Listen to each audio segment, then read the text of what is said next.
MS sucks. I know. I've lived with it since 1998, and man, it's been one hell of a roller coaster. When people ask, "How are you doing?" I say, "Fine. Great." Really? Most of the time, it's a lie, because we're programmed to hide our struggles. I'm not a doctor or a researcher. I'm just a normal guy talking from experience. And let me tell you, sharing those experiences with other people living with MS has made my life 100 times better.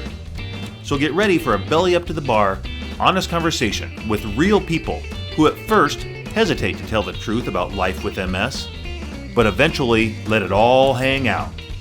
I'm your host, Jim Fairchild. How you really doing? Max Dougherty, it is an absolute pleasure to have you on my show with me. And welcome. Welcome to How You Really Doing. Yes. I'm at this hour pretty good. That's a weird question because if you were to ask me 3 hours ago, probably a different answer, and about 3 hours from now, maybe even another different Well, answer. and I'm going to get back to that same question in about 3 hours or however long we go, because we have a lot to talk about. You and I have known each other for about a year and a half, I think, a little over a year, probably. I think it was Yeah, last summer. And we've gone through a lot together in that year. So very grateful to know you, very excited to share our experiences together and kind of let people know what we have been through on a journey. We're both on a healing journey. yeah, So yes, we are. we've been through a lot and we're going through a lot and it's not ending. It's just this is the beginning. This podcast has been on its way for a while and here it is. So I'm glad to be here with you. Yeah, ditto, my friend. It has been a long time coming. I know we've talked about this for months. Yeah, maybe a year even. Well, yeah, a long time, and that's part of the journey that we're going to get to. Really, Max, what I my goal in this podcast is to weave together all that we've done and all that we've done in a way that is almost unexplainable with words, right? Because we've done a lot Hmm. of things. And so I'm going to try to lead us on a journey of discovery of what you and I have been through. And I think the easiest way to do that is to just ask you if you could clarify what you do, what your role is, and what your job is. I even have a hard time explaining that to people because you've been so many different things to me. You're an astrologer, you're a mentor, you're a guide, you're an intuitive guide, you're all kinds of different things. So just let's lay the background of who you are and what you do. Perfect. Yeah. Well, that makes two of us. It's hard for me, and again, most days to describe what I do. And I guess I should say that just over the years, because, ever since I was younger, a kid even, I can think back and, a lot of memories of just deja vu, synchronicity, coincidence, some mystical like experiences. So, sort of having all this in the background my whole life, but it wasn't until probably 2010 or 11 where my own awakening started to really deeply unfold. And one of the things that triggered that, no doubt, was my, you know, rediscovering, I should say, or discovering astrology. But it felt like a part of my remembering journey when I first came across it and started to read these articles and blogs about this great cycle, the precession of the equinoxes. A lot of information started to come in for me that not only, hit deeper in my body and gave, sort of that wave of truth to Mm-hmm. it, like aha moments, but helped make sense of my past, helped make sense of, the reason I felt the way I did about some of the beliefs that I was raised in. And, so all this information's coming in and it's very activating. It's very chilling in a truthful way. It's very stirring.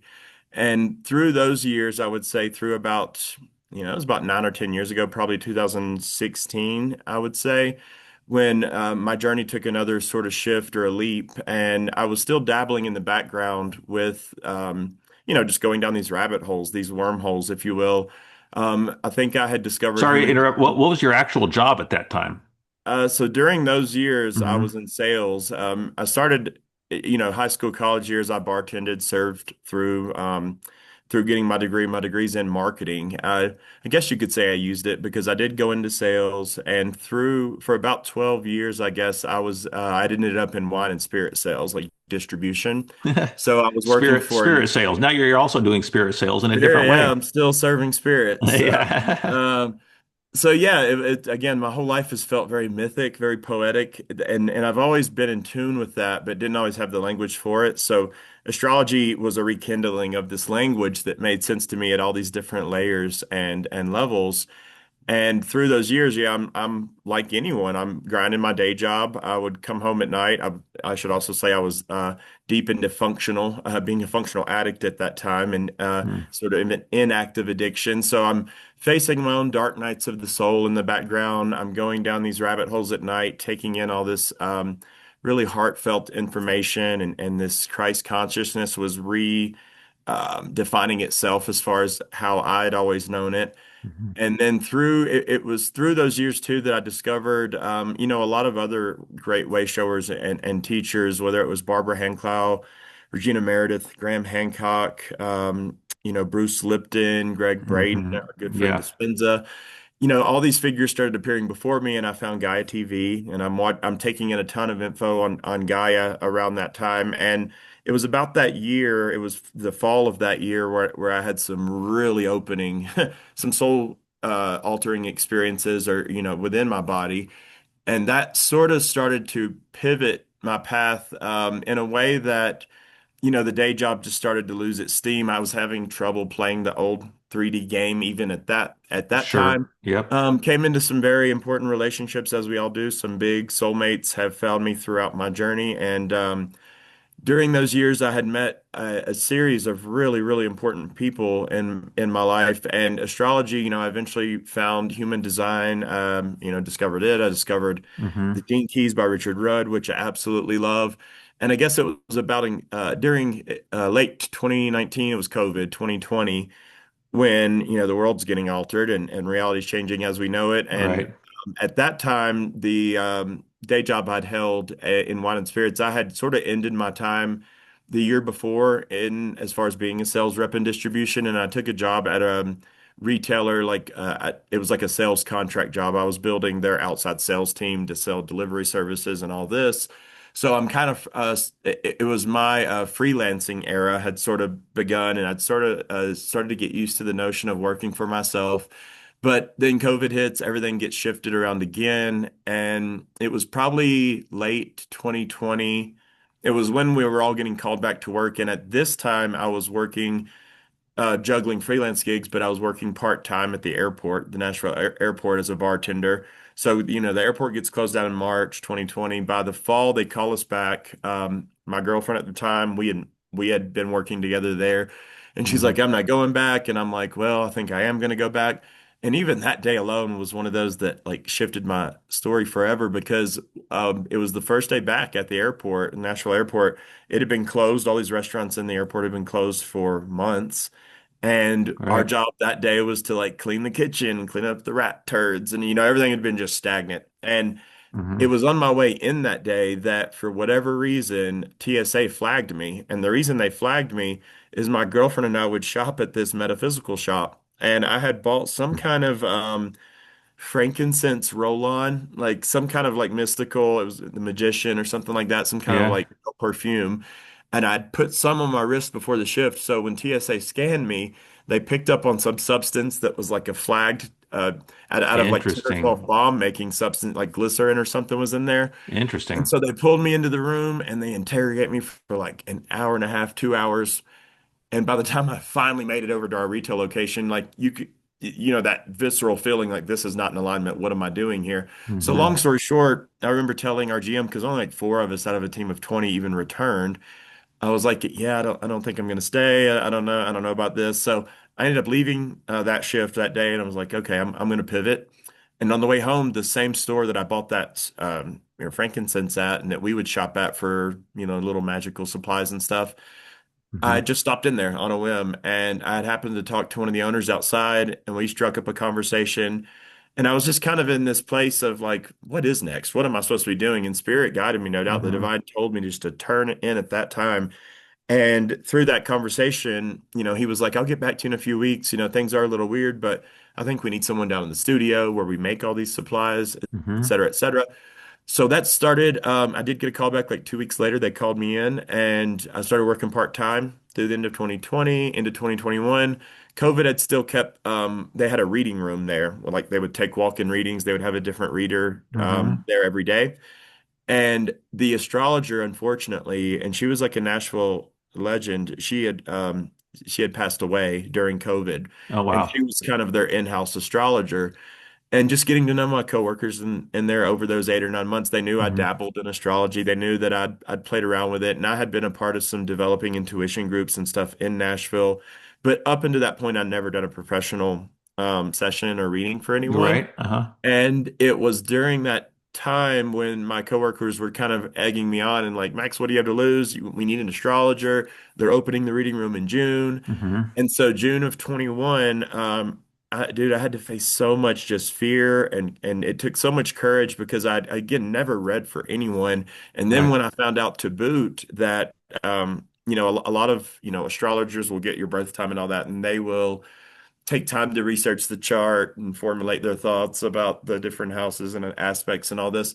Well, this was going to be a situation where most of the readers there were doing like tarot and gems and things like that, or psychic readings. And I found out like it's walk-ins only. So if someone walks in, they give me the birth time, and I'm therefore to read their chart right there on the spot. And Hmm. lo and behold, again, it took a lot of courage, but I'll never forget. It was like 1 or 2 Fridays in. And I remember how I was stumbling just to start because I'd never done it.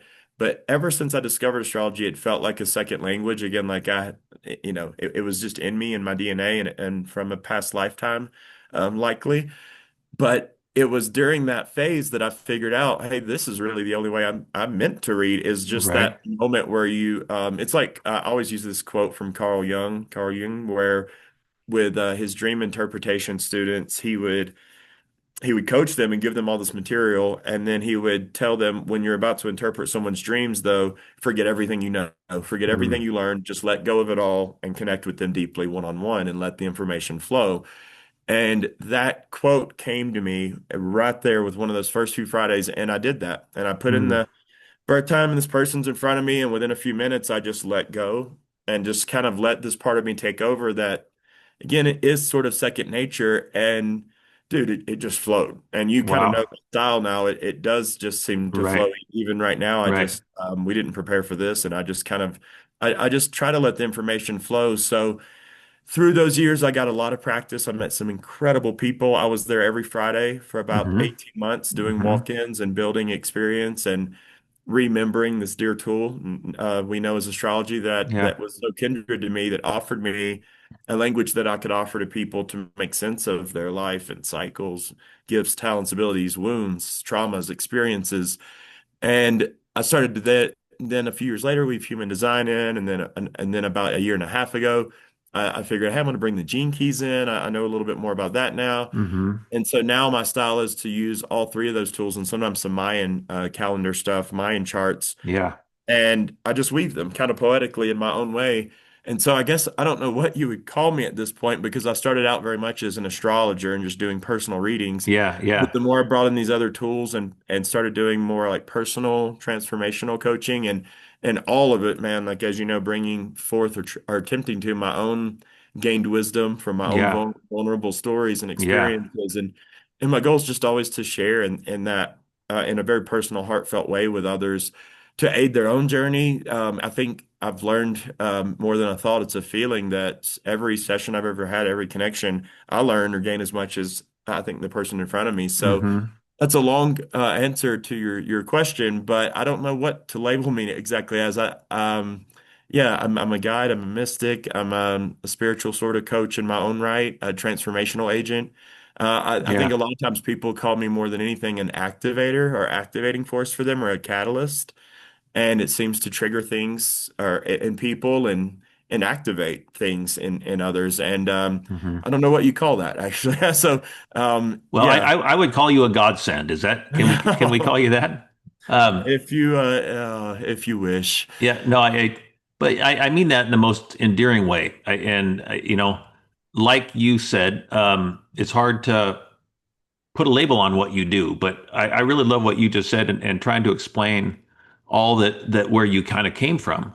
And Hmm. so with that in mind, with everything you just said, because it does take a lot of courage to start anything new. Yeah. And I think in this work, that we're all in this healing journey, I know for me, trying to learn my voice and figure out who I am after a lifetime of wearing a mask. And, Hmm. and you were guided to drive into that mystical shop on that day and start a journey that you've been probably looking for. So, Yeah. one thing that I've always wondered with you, Max, is how does spirit come to you? You've said that you're an intuitive guide, Hmm. that you just let it flow. And do you hear, because you've said, and I will cover some of this as we go on, but you've said some amazing things to me that have definitely come to fruition. And you've said some things in my journey that have been very extraordinary in the path that I'm on. And so, how does that come to you? And how does astrology play in with your own intuition? So I'll start with the second part of the question. So astrology for me, I'm not a traditional trained astrologer by any means. And again, when I'm you know, translating a chart for someone, it's always felt like the symbols spark their own language in me. They sort of Mm, transmit spontaneous, symbolism and thoughts and feelings and words, a lot of language that I just pick up on from the pattern of the chart or from the aspects. Now it's not to say I haven't studied it deeply. I've studied astrology and traditional astrology and mhm, Western and Vedic and evolutionary and all these mechanisms or approaches to it for years. But it seems to, I think for a lot of astrologers, it be very intuitive for me. And so it alone presents its own language. But I feel like what I've realized more over the years, the chart is it's sort of a prompt or a launching pad, like a keyboard, if you will. And so it will spark certain things and spark conversation or initiate dialogue or down, let's go down this avenue or that one or bring up big stories and cycles. However, what's really going on is this sort of heartfelt portal with the other person and in regards to their super conscious or higher self or their divine essence and divine self and then their unconscious self as well mhm, as mine on both sides, and there seems to be some full circle loop, and this only does happen though when both parties when there's an intention set, when there's an mhm, agreed like, hey, and I think anytime we sit down for a heartfelt session with someone or on our journey, we're giving that intention, we're giving that permission, at least to some level. Hey, I trust you enough to connect with me. Now, mhm. everyone's trust is different, and a lot of people do have shields up. We have walls, we have armor. I Sure. don't know what I'm willing to trust let come out of me through this other person. Yeah. But I would explain a lot of it is a lot of it is information coming from the other person that's being reflected through me in some spontaneous way most of the time, Mhm, that it's always exactly what they need or they're ready for. It's never, I've never had spirit deliver something, even things that would be considered along the lines of what we think of as like trauma informed care, like tread lightly mhm, when you touch this big heavy topic or that one. Spirits always brought things out in a way that's caused no harm, at least as far as I know. And the channel itself, and I don't like the word channel or channeler for whatever reason, but there is something that's taking place here that did have, and I don't know if you want me to share my story from my experience in 2016 when this part on my literal body sort of opened up to this to spirit, but absolutely. it's Yeah, and I would love to hear that. Yeah.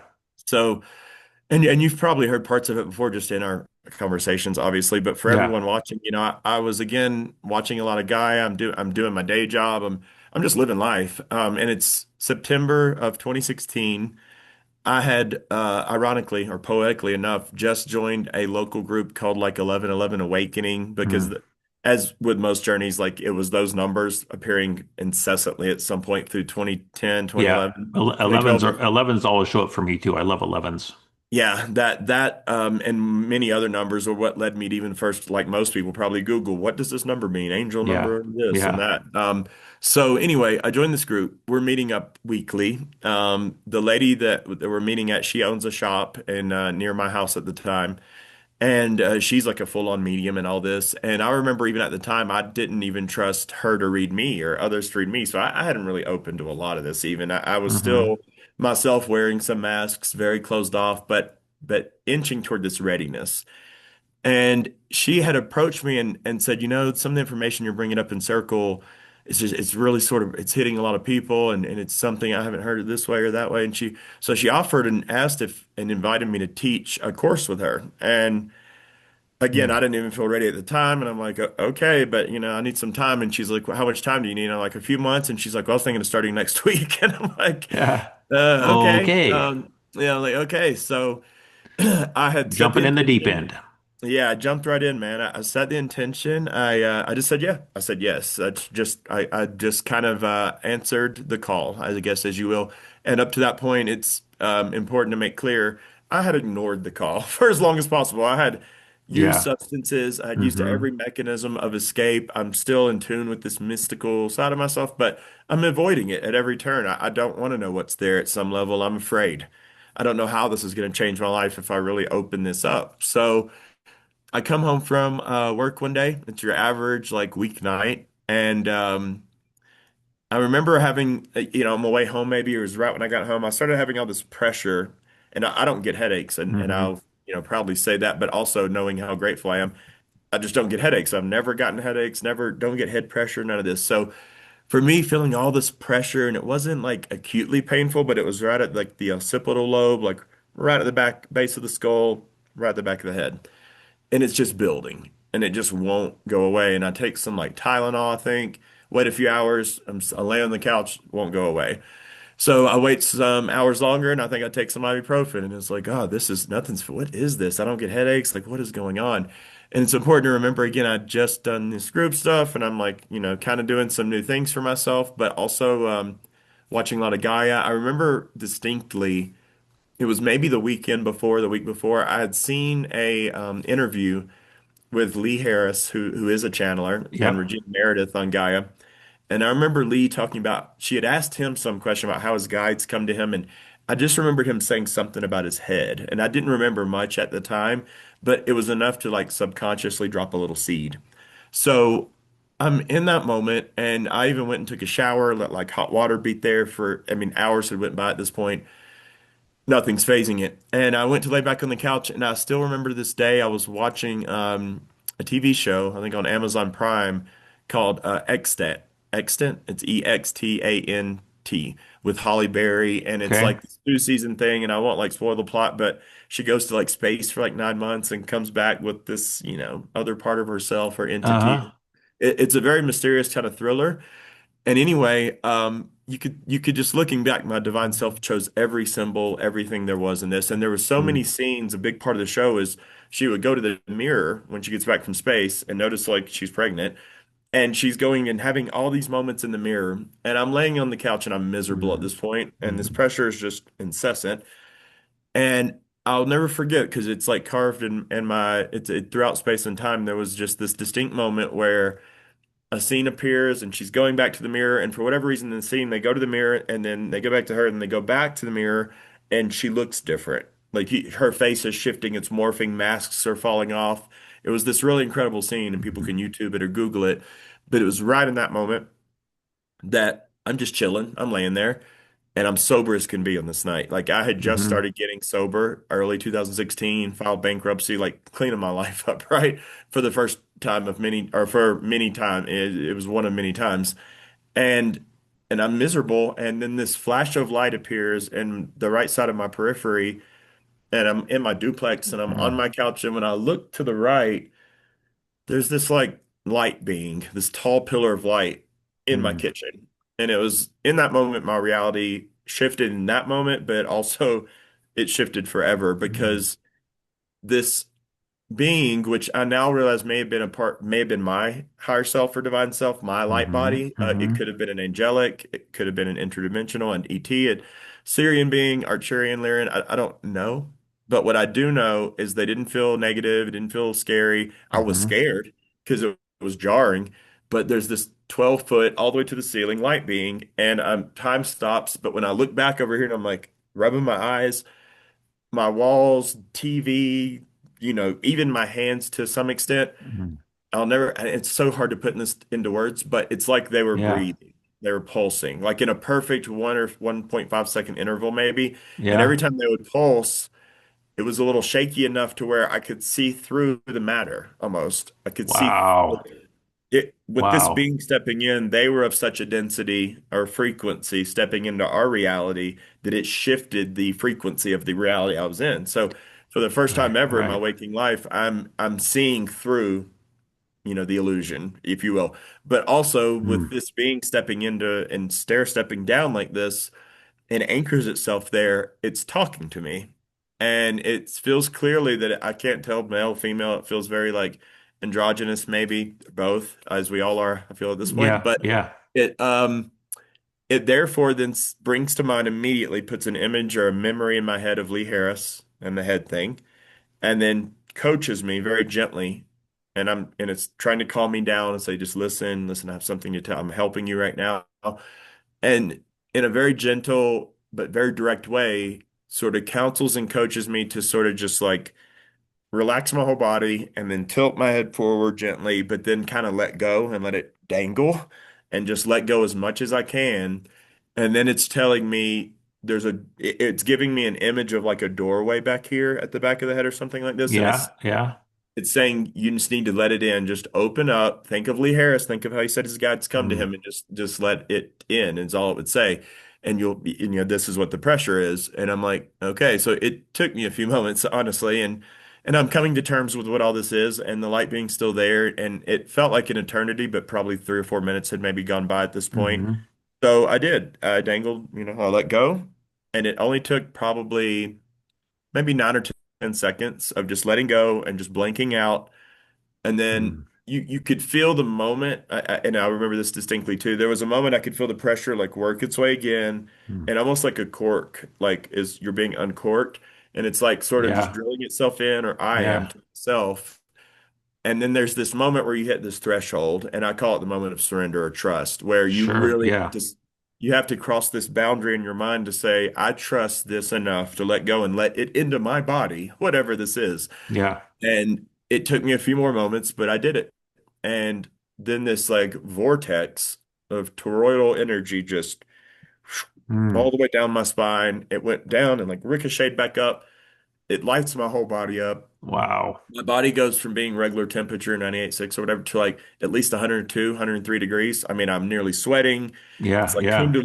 Kundalini-esque, and I'm burning up. And then the same voice counsels me and says, take some deep breaths, and then it's like a summer night or Mm. fall night. So it's cool outside and the grass is still green. And I'm in Tennessee at the time, and says to go lay in the grass for a few moments. So I did, and that did. It cooled me down, quite intensely. Probably also grounded me to a huge extent. Right. Right. And while extent is still playing, I walk back in and it tells me to cut everything off. And by this point, the light beam's gone. It's kind of odd. There's a big bright light behind me right now, but Yeah. I know. I small. noticed that too. Yeah. It's just symbolic. But the being's gone, but yet I still hear it. So I'm like, okay. And it tells me time to cut the TV off, cut it all off. And I'm like, okay. So I cut it all off, and it's coaching me and it's saying, okay, we're here now. You ask anything you want. I'm like, who's we? What is this? Hmm. So the long story short here is this was a week I'll never forget, because that night I go like to my bed, and I'm just kind of, and it's dark out by this point. It's very dark. And so I cut all the lights off and I'm just sitting in my bed. And I remember the voice is, because it turned into multiple voices, they're like, you can ask anything of us you want. But yet, because I asked some profound questions, and when I would ask something, sometimes there would be a feminine voice who I now consider like the divine mother, the great mother. She would answer on the left Hmm. side. And then I would sometimes, through the same question, even there would be a divine masculine or divine father's voice, very bold, very direct, that would answer on the right side of my periphery. But they were both like here and here, kind of like angel on shoulders, if you will, almost. Yeah. They Yeah. were behind me, and yet they were speaking to me in a way I could hear very clearly. And just to clarify something too, I've always been like, when I was a kid, had imaginary friends. I like create games with my stuffed animals. Hmm. Hmm. I've always heard voices, but they were very distinct, very crisp, not like haunting, nothing like that. But I always thought it was just imagination. It's this, it's that. And I think imagination and intuition are very linked. But Sure. Yeah. um, through that night, I'm asking a lot, and a lot of it, because I'm asking like, what is literally happening right now? What's going on? And sometimes they would answer and say, this is the Trinity. That's how we got to the end of the night, is they were saying, this is the Trinity. Here's what we mean. And at that point, the masculine and feminine voice merged together and answered as one unified voice at the very center at that occipital lobe. And Nice. of course, like looking back, I immediately started researching what is this at the back of the head and all that. And at this time on the internet, there's hardly no info, and there's still hardly no info. But it's Mm. essentially this doorway, this multidimensional doorway or portal within our own body we all have to our higher self, to angelics, to multidimensional, our own nature and other beings in our galactic neighborhood and family Hmm. that it's called like the mouth of God in some traditions. Some call it the zeal point or zeal chakra.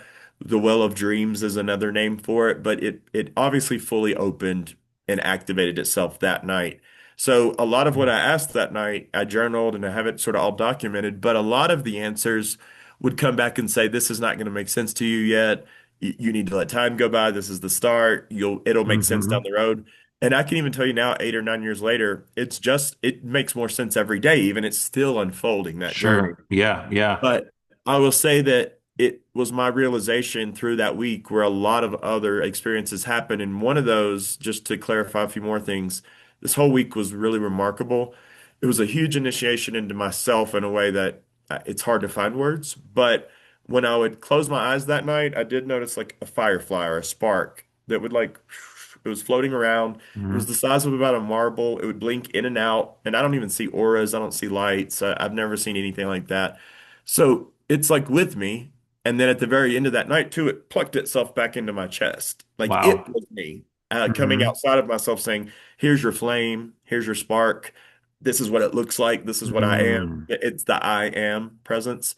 And through that, the next 3 days at work at my day job, driving around selling booze, I'm like driving in my car and I'm like, you can imagine like how weird this is because I just had this crazy mystical experience. I can't tell anybody about it. No Right. one's gonna Right. understand. But it was like Tuesday night or Wednesday, the next day, and I start noticing like I have this distinct, the pressure is completely gone. It went away that moment. But what did arose is like this light ring of pressure around my whole head, a very light ring. And I've Mm. learned and it lasted 3 days, 3 days, 3 nights. And it didn't Mm. hurt, nothing like that, but it was very with me. It was apparent. And I'd started getting used to it and laughing and be like, this Like a little ring in halo. my head. You had Yeah, a halo. like a halo. Yeah. And I asked the voices that next night, what is this? And they told me that they said, in all the Christian mysticism and the paintings, you see halos. This is what is considered the halo effect. Mm. And they called it that. They said the halo effect. And they meant that these voices that would combine in a way, as well as the Trinity, these are symbols and there's language for it and there are wisdom teachings and all that, but they're very real. They're an energetic effect, they're an energetic experience. And there's a reason it's been documented this way for thousands of years. But through that too, the Trinity they clarified is being a little different in the Bible, the way it got reworded, but essentially being our own Godhead for all of us, the masculine part of us, the Hmm. feminine, the masculine, Hmm. and the divine child, or what I consider the divine mother, father, and divine child. And I'm agreeable with anybody's language that they want to use when it comes to this unification of our own polarity or Hmm. our own essence, and as well as in the divine hierarchy. But I will say that through that and through the halo, the other thing that happened was it was, I think, we would meet Thursdays in this group, and Thursday during my liquor route, it was one of my last stops, or when I was going to the retail shop, and I was going to like pick up some goods or something, and one of the girls there followed me out to the parking lot. And we had never talked about anything spiritual, mystical. And she just knew me from working there. And she's like, Max, do you have a quick second? I'm like, yeah. She's like, I just want to say something cool. It's weird, though. It's really weird. Are you sure?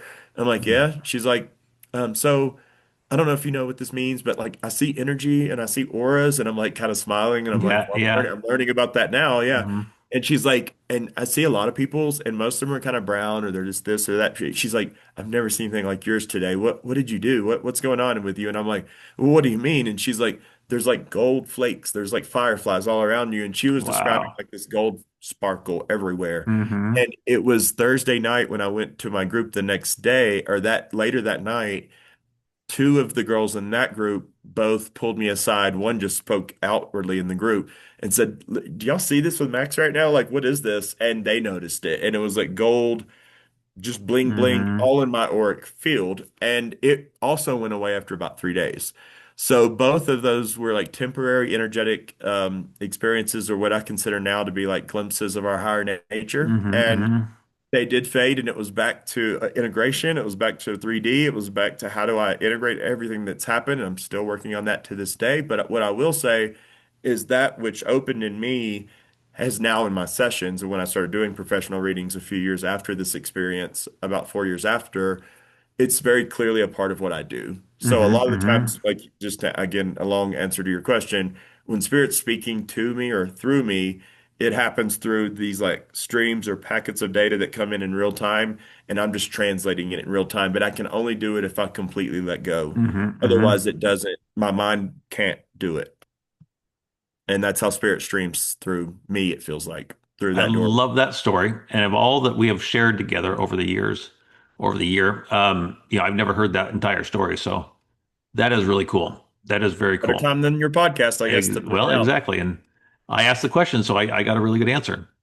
And another part of your story that you have shared little glimpses of it with me is kind of your dark nights of the soul and things that you've gone through. You mentioned briefly about addiction. You mentioned briefly about, things that you've gone through. And at that time, when you were awakening, Hmm. where were you in your life journey with dark nights of the soul, addiction, the trauma that you have in your life, the things that your family, the things that we all deal with, that Hmm. is a big part of overcoming or stepping into this new aspect of what you just were given in a way, what was presented to you. How did you deal with all that?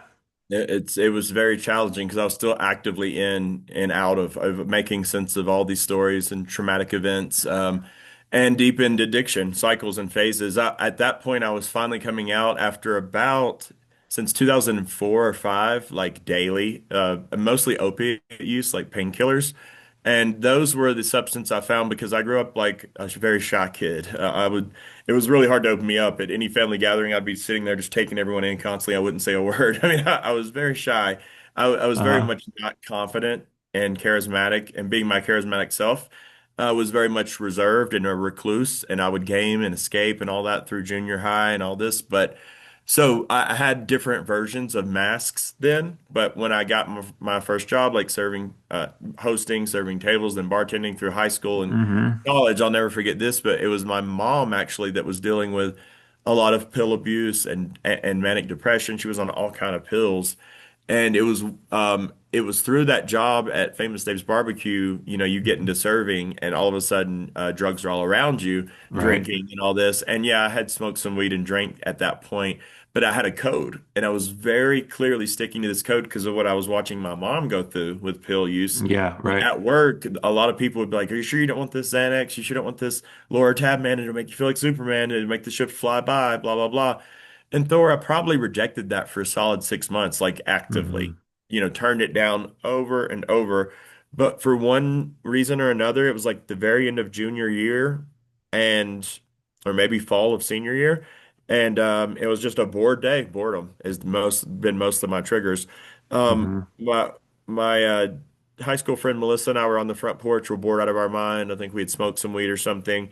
And then for whatever reason, I was like, my mom's got some like fun pills in there if you finally want to try something with me. I've never wanted to, but if you want, blah, blah, blah. And so we didn't like coax her, but we knew what we were doing.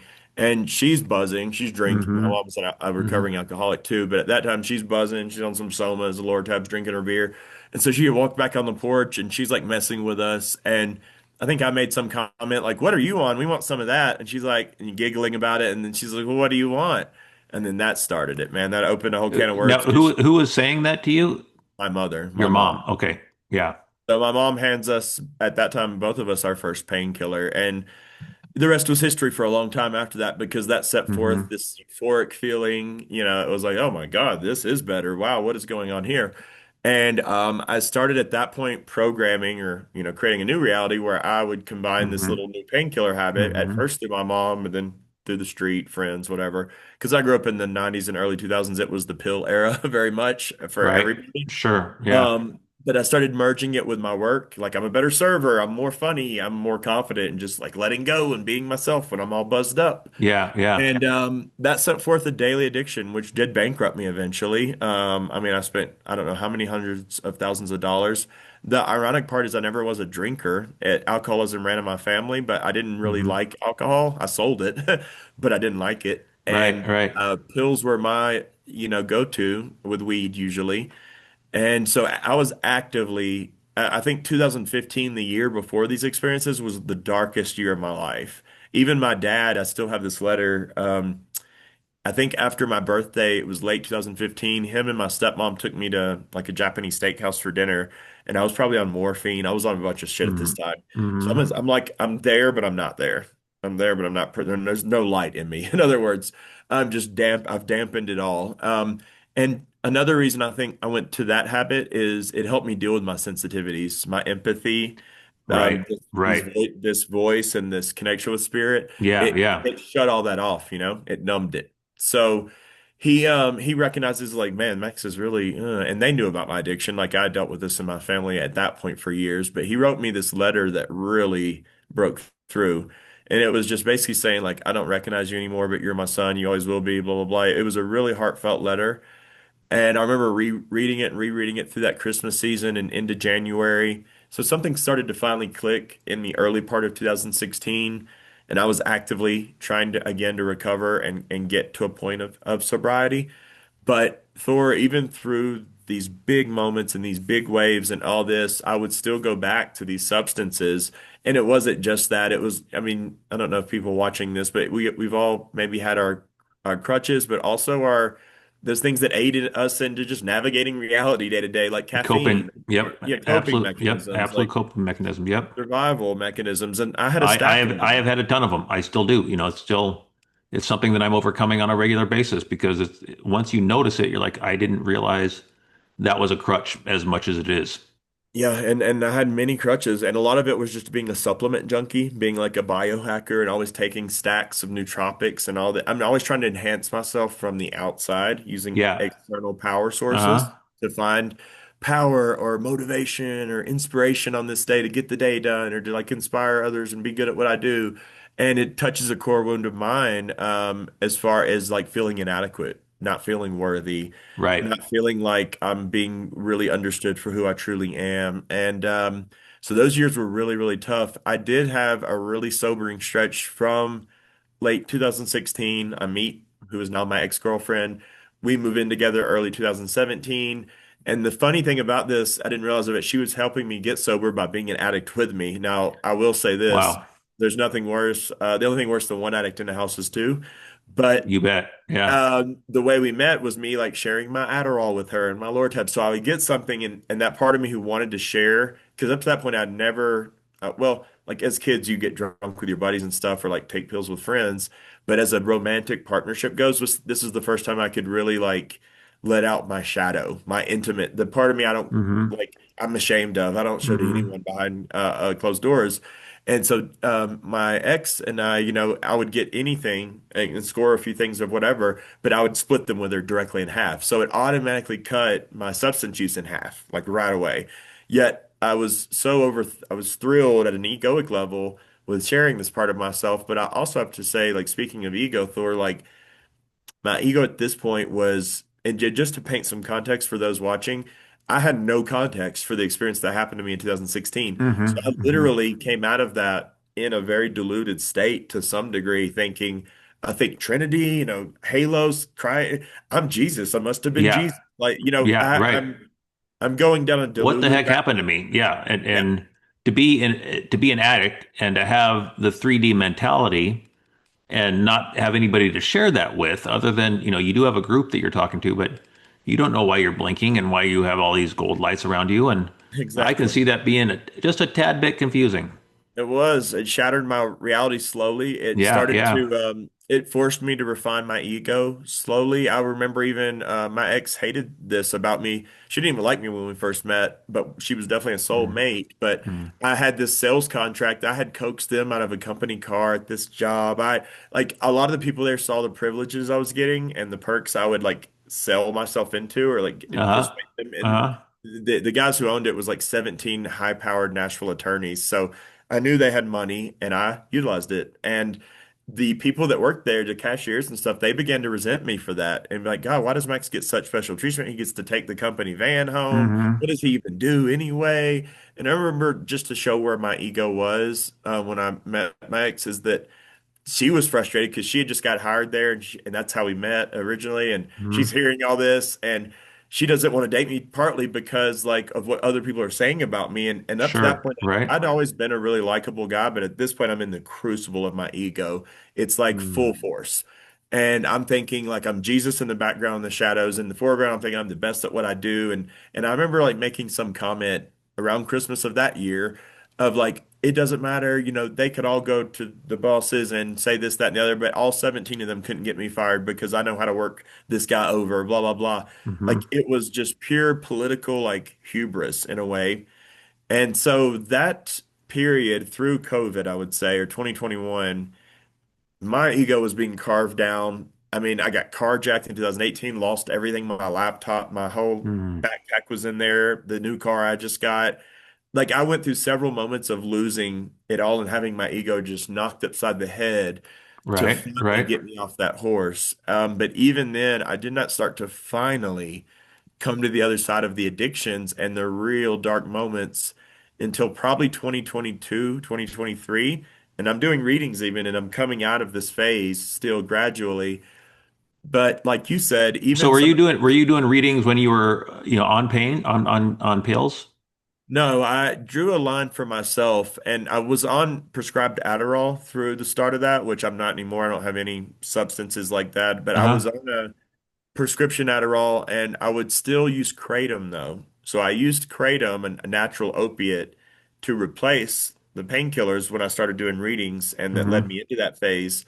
But I had told myself as far as this code went, because I didn't feel comfortable being like under the influence of something and delivering something that I You felt bet. needed the Yep. utmost Yep. integrity.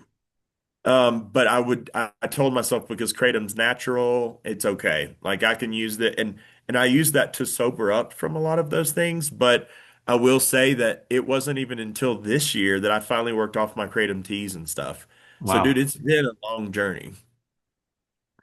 Yes, it has, and I appreciate you sharing all that. Yeah, And the vulnerability of that is important because we all go through stuff. We all go through it, and you know, again, this is going to be a 9 hour podcast because I have so many questions right now. But so how have you integrated into where you are now? I mean, the Max that I have met has been, in my eyes, very grounded, and you've only gone through a small shift in your personal life lately, just a tiny that one. just a tiny one that has been. I think our journeys mirror each other a lot in a lot of ways. Yeah, they do. We've talked about that, and I really feel like we are both repatterning ourselves to be able to allow more energy to flow through us. Hmm. And we've talked about those things as well. So I'd like to talk about just I really want to lay the background of who you are and what you've been doing, of the shift that you've made from Nashville to where you are now in the cabin that you're in now, and what that has been for you as a personal journey, and how amazing that is because you are underneath a blanket of Colorado stars right now. Yes, I am. God, yeah, I don't want to make this one too long of a story, but I will say I'm born and raised in Nashville, and so I'm there 40 years of my life. I live in like Smyrna. I live in some out of the outskirt areas, and I live in different places over those years. But and the whole time all this is unfolding, I can feel this transformation happening. I can feel myself attempting at my best capacity most days to integrate all of these experiences that I'm undergoing. Hmm. But I can also feel how the community I was, even some old childhood friends, family, like there was a lot that wasn't aligning even in Nashville. Like that, I was still having to wear masks, and a part of my authenticity that I really felt deeply desired to express wasn't being well received without critique and judgments. And my religious upbringing, deep Southern Bible Belt Christianity, there was just a lot around me in Nashville that was still irking me. And then on top of that, just a lot of ghosts, a lot of Yeah. wounds that happen there, pain, living in places that, that, well, that's the place I used to meet so and so. That's the place I used to do the. So I think a Yeah. lot of us get to a point where we need a new environment to really go through the parts of our own rebirthing process. And so that's ultimately what triggered it. When I was with my ex-girlfriend, we had talked about moving out west, and for some reason, I resisted it all those Hmm. years. She even wanted to go to Arizona and all this, and she would beg and say, because she was from like born in Hawaii and raised in Arizona, and she would tell me how beautiful the West is. But I would just, I'm not ready. No, I don't think it's time for us to do it yet. We don't have what we need to do this yet, but we will. I would always just kind of bullshit and be Hmm. like, but we will, we will. So something clicked in me, and I think it had to do with the collective energy and the way Spirit does speak to me with Hmm. the end of last year and what we were seeing unfolding collectively that I started to feel what was a nudge to make a big move became a screaming in my ear. Hmm. And even at that point, this time last year, my higher self started to knock me down to the point where a lot of days I couldn't get out of bed and do my readings. I was rescheduling constantly. It was clear something needed to change, and it was clear I was again resisting the call for some bigger leap here. Hmm. And I just continued to resist up into the very last minute, and then we get to early part of this year, and finally I'm just like, screw it. I got a call from my landlady, and they had some like cancer in the family, some health issues. I've been renting that house for 3 years, and she says, Max, you've got like a month and a half to find somewhere, but you got to Hmm. go somewhere. So I knew that was the moment for like, okay, I got to lay it all on the line. And I had laid in my bed probably 1,000 nights to that point, and just idealized and envisioned this moment coming in my lifetime where Hmm. I was going to leave it all behind. I was going to sell it all. I was going to like take a big leap of faith. And up until that point, it's all just this imagining. So it's not Hmm. real. I can keep going through it over and over. But dude, it came to a point where I had no Hmm. choice, and well, I did have a choice actually, but I made the choice Yeah, right. You always have a to, choice. yeah, I always have a choice, but I made the choice, even though when I made it in March, early March, I didn't have the finances to pull this move off. I didn't know where I was going. I didn't know how I was going to get there. I had a 20-year-old car, that wasn't going to make the drive. It was a beater. I didn't know. So I started just setting the intention, Hmm. like spirit, guides, higher self, my divine essence. If this is what I'm tending and this is where we're going, I'm on board. I surrender to it, but you got to help me get there. And as we know, it everything did. Everything fell into place. Every last dollar I needed. Hmm. And I did a kind of a goodbye farewell tour to a lot of those who I grew up with and spent a lot of Hmm. time with in my youth and all that. But it was both painful and very painless. It was like once I saw the rearview mirror and I had to rent an SUV, load my three cats, I sold every possession down to what would fit in the SUV. Hmm. Yeah. And through my readings, and part of the reason Colorado spoke to me is I knew mountains were coming to me, whether it was like the East and the Appalachians or the West and the Rockies. But through my work over the last 18 months, through one individual, that started with Judy, my friend Judy. Hmm. She referred, another of my friends, Angela, who's in Colorado Springs, and then from that, I ended up meeting like almost 120 people through their Wow. network alone, through referrals only, word of mouth only. Wow, I didn't realize that. Yeah, that I did readings for, that all lived in Colorado Springs. Every one of them lived in Colorado somewhere, Mm. but most of them in Colorado Springs. And that's what, I was extended an invite. You can land here, you can stay there a few weeks. And then one of my other clients, now friends, said you can rent my downstairs apartment for a few months. And I did that.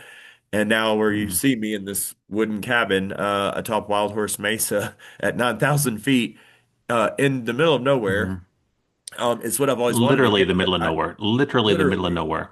Yeah, literally, I'm in for those watching, like near the San Luis Valley, the Hmm. mysterious San Luis Valley. But I think the population, the whole county, it's a huge county, it's like 3,000 people. And And on the Mesa, we're spread out by miles. So there's not, like, I can go out and primal scream and no one's going to hear. how far is the closest corner store? An hour and 15 minutes. Yeah, that you're Big out there. You shift. are off the grid, brother. So this was to answer your question, I'm still integrating.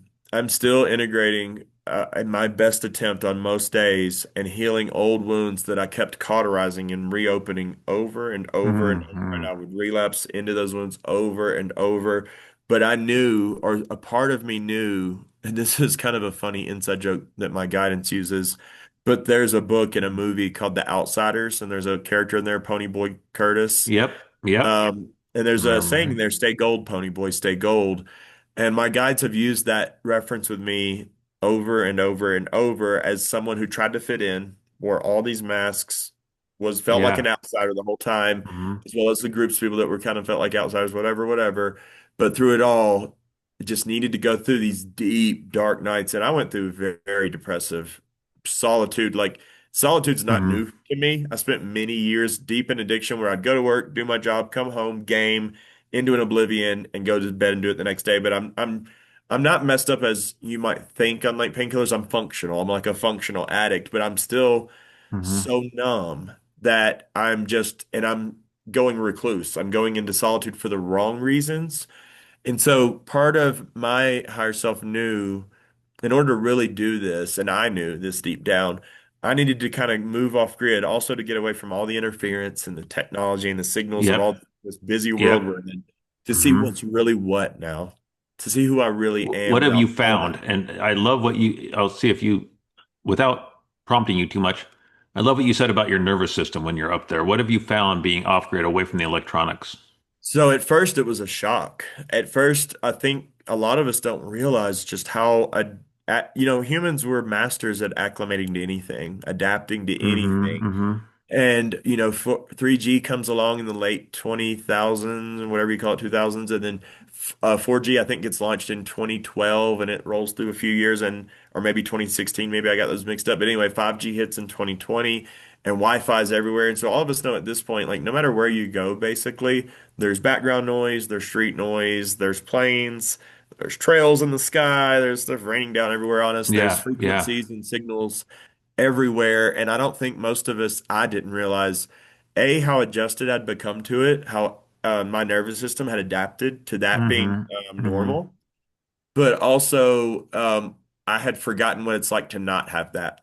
So when I first moved here, where like you said, at night it's so quiet, you can't hear a thing. It's pitch black. There's no Hmm. interference.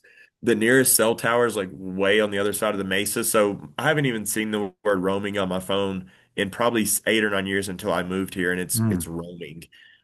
There's no signal anywhere, yet I'm on satellite right now. But I will say that it was like deeply uncomfortable at first. At first, the first night or two, it was like honeymoon, and it was like, ah, like you're on a vacation. Yeah, But then sure. when it starts to set in, like this is pure stillness, pure silence. Even if I was triggered, I can't run to the store and buy kratom. I can't do this. Right. Right. That's 3 hours away. I had put myself in a position that I had to really face the internal everything and allow my nervous system to re-regulate to nature, to my natural biology and the solar cycle of it all and just the natural sort of coherence that the earth has always provided us, but re going back through that has felt very much like a birth in its own right, very painful a lot of days. Absolutely. You bet.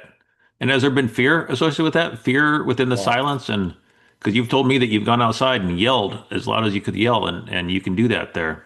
Lots. I was always really good, through my life. I realize this now looking back, showing sadness. Even when I would I was a pitcher in Little League. I remember if I started walking batters or like started to fall off, I would start crying lightly on the mound, and my dad would have to Hmm. come out and like, "Why are you crying, son?" But I was really sensitive emotionally, so I was always really good showing sadness and heartbreak and devastation in all these ways. But anger, never good. But my dad was always projecting anger Hmm. emotionally. Hmm. But I would suppress all my anger. I would repress it. Even to this day, it would take so much to make me mad. You would have to work for days Hmm. to get me riled up to the point of like true anger and rage, or at least I thought, because I used pills, I used all these mechanisms over the years to Yeah, you numbed numb, it out. keep Yeah. that suppressed, and tobacco, cigarettes. I never thought I would start smoking, but I did that 6 years ago and just quit this year. But this has been about regaining my breath and nervous system, but also releasing a lifetime of pent up, unexpressed anger, frustration, Hmm. rage. And I can't tell you how many times, dude, I just spontaneously will start raging out up here, screaming to no one, just in the backyard, dude, just letting out so Hmm. much and I've stopped trying to find a reason or a meaning for that moment or this moment. There will be things that occur to me, but it's Hmm. just been all bottled up for decades. Well, and I love what you're doing. It takes so much courage to do what you're doing, to go off grid and to really dive into what and who you truly are, which is the Thank essence of you. this journey that we're on, that to really go within. You've taken it to another level, and it's amazing to watch. Well, thank you, man. And it hasn't been easy. And even a lot of people I work with, I realize that a lot of people are actually, a lot of us are really uncomfortable with our own thoughts and feelings. So we need music in the Yeah. background, or we need Yeah. white noise or TV playing while people go to sleep. A lot of people, clients tell me I need a fan or something going. I need the TV always playing because the second everything stops, automatically our inner voice will start to turn on. Yep. And And that yeah, it's well, haunting sometimes. and when I say is it scary, that freaks me out.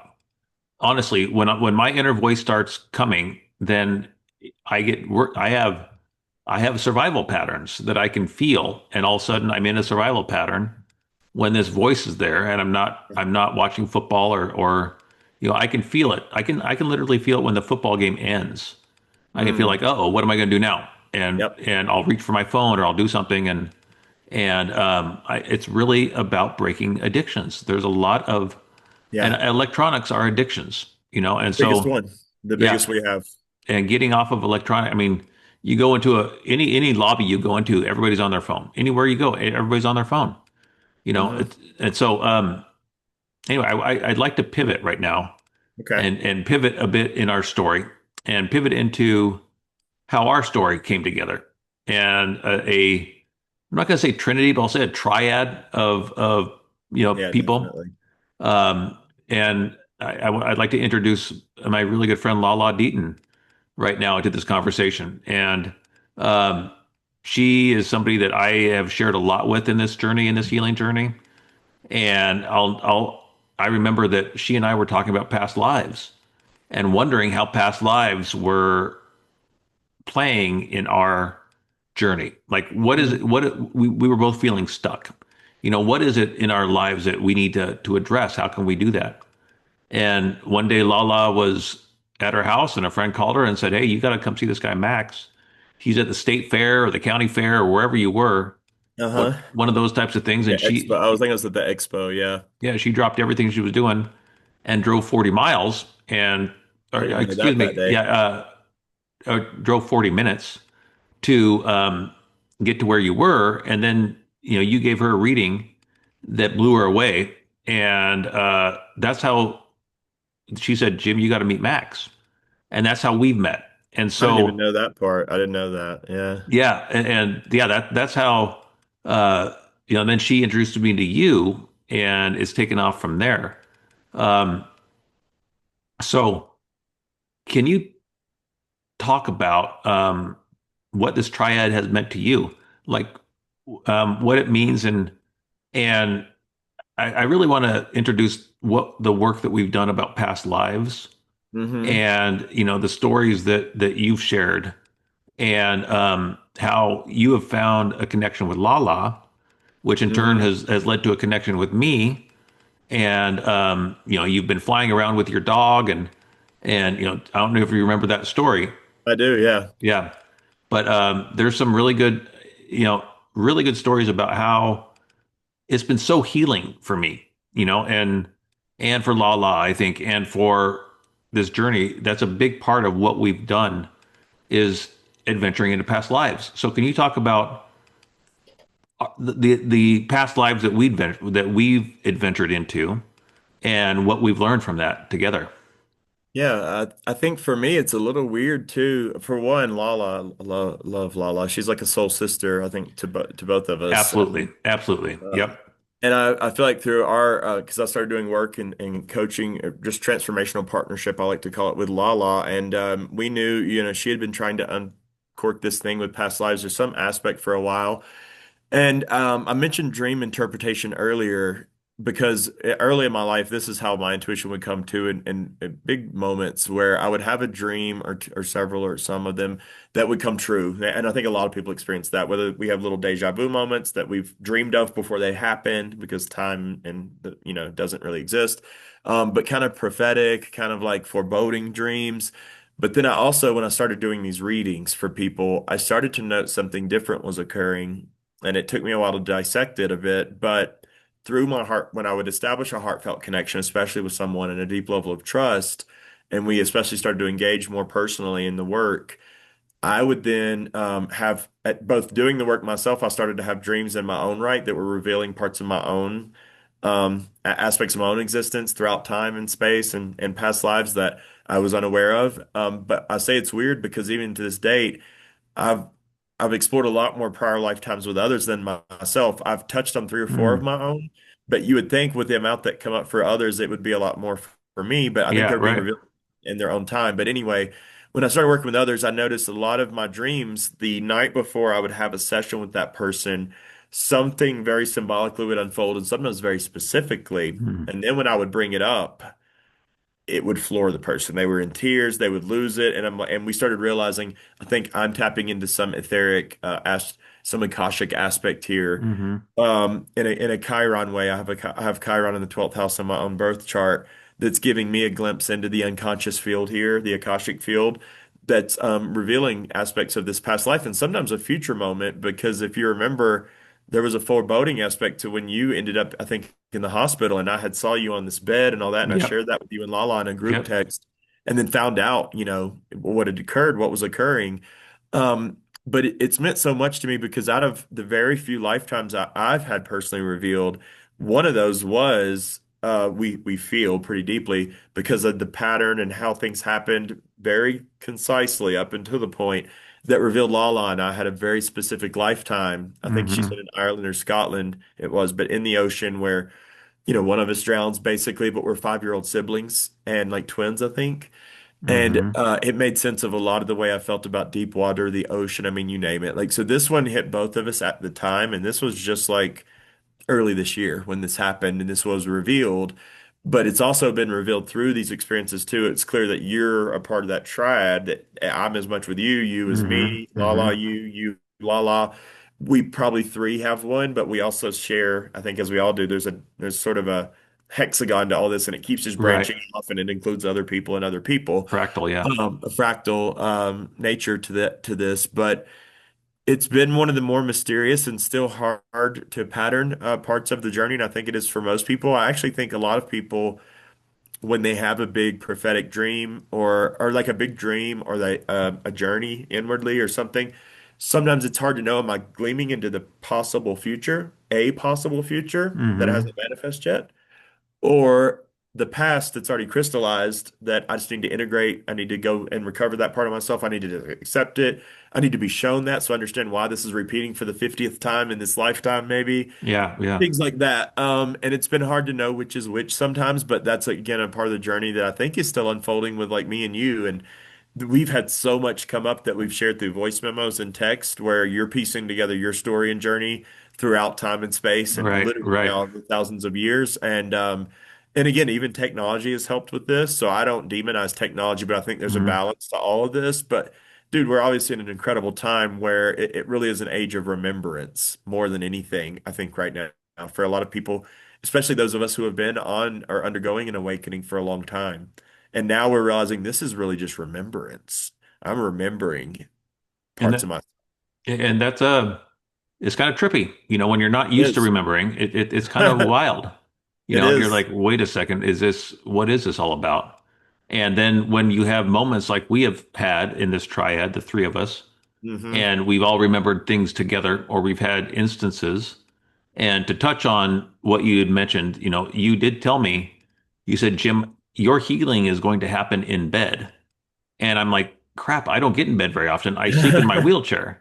So in my mind, I'm thinking, how am I going to get into bed? And then lo and behold, it wasn't up to me because I got an infection called C. diff Hmm. and I was in bed for 28 days in the hospital and two Such a different long, stints. it's a long time, It's man. a long time and it was dark nights of the soul. It was hard to not be Mm. able to move and not be able to have the comfort, my wheelchair is a comfort zone for me right now. I can Yeah. sit up, I can move, I know how to move, and there's a lot of reasons why I'm in this chair and why I sleep in this chair right now. Yeah. Um, but you had said the healing is going to happen in bed, and then while I'm in the hospital, I had some very, very profound moments. Hmm. And would you share the dream that you had where you're flying with your dog and kind of the vision that you had flying over the, just the whole thing, if you would share that. So yeah, if I can recall the best I can, the short and sweet version is I used to have a pit bull in real life. Her name was Passion. I inherited her, adopted her through a friend when I was 18. So she's with me personally through the majority of my deepest dark nights, all the way Hmm. until she passes away at the very end of 2016, literally. Hmm. So she carries me all the way to this next phase, very abruptly and very gracefully. Showed me self-love and what compassion is and courage and all these things. And even her name, I've always related to the passion of the Christed consciousness in all of us. Mm-hmm. Her name being Passion. But anyway, she has shown up. Right after she passed, she came to me really clearly and spoke to me. But she had spoken, it gives me chills now. She had presented herself, therefore, at that time as a version of all these like elder wisdom women. And she, one of her most potent versions of herself, she was like an African American woman, very bold, very graceful, very stoic, but very like soulful. And she came to me in a dream and delivered this profound message after she passed. And she's like, "This is who I really am, Max. You know me clearly. We've been Mm-hmm. together through it all." So when she comes to me in a dream like she did with yours, I know she means business. We're about to see some stuff. We're about to do some things. And in that dream, I'm flying around with her, and we're at this lakeside, and going down this path. And I remember clearly being obsessed with trying to find you. And we're like, "Where's Thor? Where's Thor?" And I remember even telling her because she goes to her dog form and back and forth. She's like flying, and then she comes back down. And I'm like, "We can't leave him. We got to find him. He's out here somewhere." And I remember we eventually pushed past the kind of the boundaries that we had set and the limits, and I'm feeling lost at this point in the dream. But then I come upon like I think it was like a fort in the dream. It was like a wooden, I Mm-hmm. remember there being a big wooden door. It was like a palisade, maybe is the word. Like early frontiersmen would build them, and kind of like this cabin almost, but like early wooden Hmm. forts. And we come to this fort, and I remember I'm thinking and feeling in the dream, like, I know he's in there. I know you're in there. And when I go to knock and try to bang through the door, it was like, I remember LaLa, I didn't see her whole face, but Yeah. there's like a sliding thing in the door where like Hmm. almost like a speakeasy. Yep. And there Yep. she is, and it's just her eyes. And she's like, "He's in here, Max, but I can't let you in. I can't let him out. I'm here to protect him." So she's clearly like guarding you, she's protecting you. And that I kind of like barter with her. She's clearly not going to budge, and the door's not going to budge. Hmm. So all I can do from that point is kind of like on a witch's broom in a way. Like I jump back into some gear, and with my dog Passion, we fly up over the lake. We circle a bit, and then when we stare down, I can see through the walls of the palisade, and I see you clearly laying on what appears to be a cot or a hospital situation with other grayed out sort of cots or like there was stuff around you that appeared to be medical, but you had like a bloody torso. I think it what like Hmm. I remember two sections of your body were covered in blood and wrapped really clearly, and then the other section was exposed, and you were just laid out, like you were just laid out in that dream. And I remember immediately trying to share that with you both after I'd had it. And is that the dream that you're talking about when? That's the exact dream I'm talking about. Yeah, and Okay. the reason I wanted you to share that is because it's so relevant to then when I was in the hospital. What you said is that I was bloody on my upper half and my lower half, and I was more clear in the center. And in the center, Mhm. that's where I was clearing. I mean, C. diff is no fun. I mean, I was in the hospital for 28 days having diarrhea. Yeah, that's And a bruiser. I know now that I was there to get rid of all the toxins, all the ancestral trauma. I just released everything. I completely cleared my body and reset it.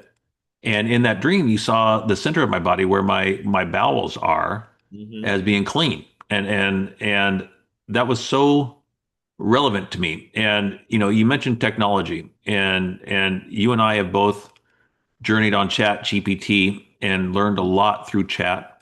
And I've learned a lot because I was really weary. I have been very weary about AI, Same, I and was too for a long and time, and still I've am re- in some ways. I have a code. Yeah, go I am ahead. too. I am too, and I have learned a lot about it. I've used it as a tool. It's helping me as my personal assistant to write my book. And I will say that when I was in the hospital, it was amazingly helpful. You would send me long things that you had found out in chat. And I Hmm. would read those, and then I have a whole Max folder, a whole project in chat, about Max, and then what I did in the hospital is I created a protocol of all the things that you were telling me and showing me. And then I was talking to Chad and creating a medical protocol for when I got out of the hospital. And that was so important for me because I needed to know that the hospital wasn't a step backwards, that, as we know, things happen for us, not to us. Yeah. And so the hospital was happening for me, and I had to know why it was happening. And you were a big part of helping me figure out why. Both, I mean, you and I have shared a zillion audio messages back and forth. I think And, so. Yeah. yeah, at least a zillion by now. And then, I was using chat as well, which I still use. And that dream was really, really relevant because when I was in the hospital, I had one night where I just it was so hard to lay in bed and not be able to move because in my wheelchair I can move. Yeah.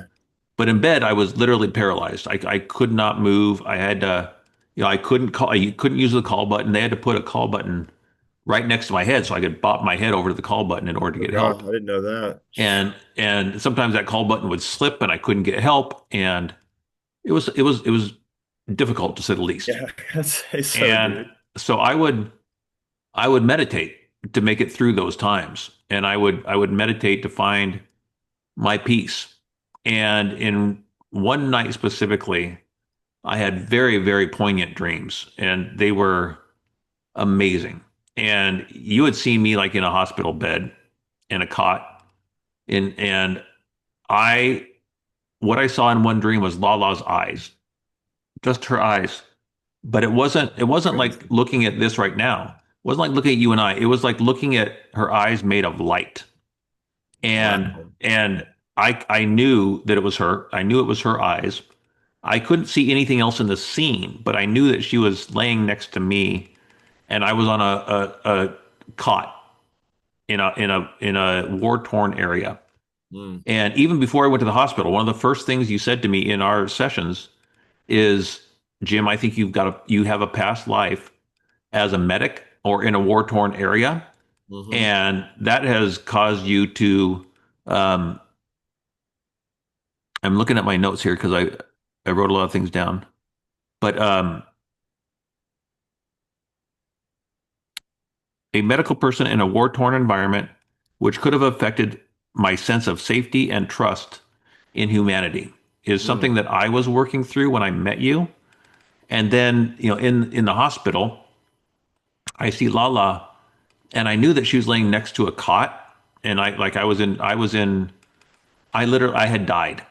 I was no longer around. And Lala was looking up to the sky and looking up to God, and she's saying, "What do I do now? How do I do this? How am I going to go on?" And I remember looking at her and her eyes and saying, "I am sorry for any pain I have caused you. Mm. And we will meet again in another lifetime and we will get through this again." Mm. And so that was a huge stepping stone for me because it allowed me to know that, because Lala and I have been wondering, what have we shared before? Yeah. Because we've obviously shared something because the conversations we have are not the kind of conversations you have just, at the water cooler at work, Yeah. as you know what those are like. I do. And also that night, I'm pretty sure it was that same night.